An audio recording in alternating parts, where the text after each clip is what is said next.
ઓડિશાની ધરતી પર આવી જ એક શિક્ષણ સંસ્થા સામે આખા દેશમાં રોષ ફેલાયો છે. બાલાસોરની ફકીર મોહન ઓટોનોમસ કોલેજની 20 વર્ષની વિદ્યાર્થીની આ વાત છે. તેના પ્રોફેસર સમીર કુમાર સાહુની તેના પર ખરાબ નજર હતી. સમીર કુમાર સતત આ વિદ્યાર્થીને પરેશાન કરતો હતો. તે ખોટી માંગણીઓ કરતો હતો. આખરે આ વિદ્યાર્થીનીએ 1 જુલાઈએ આ કોલેજની આંતરિક ફરિયાદ સમિતિને એક પત્ર લખ્યો. આ પત્રમાં શું લખવામાં આવ્યું હતું એ તમે સાંભળો.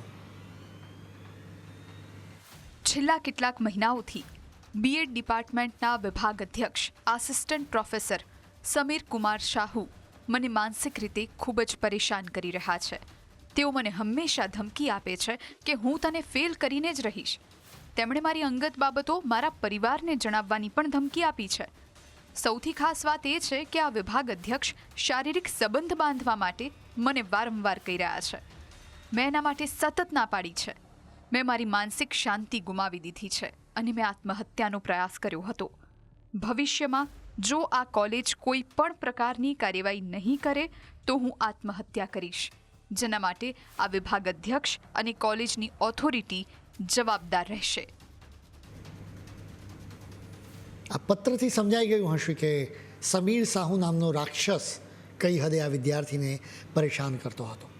તે કદાચ વારંવાર આ વિદ્યાર્થીને પોતાની પાસે એકલામાં બોલાવીને આવી બીભત્સ માંગણીઓ કરતો હશે.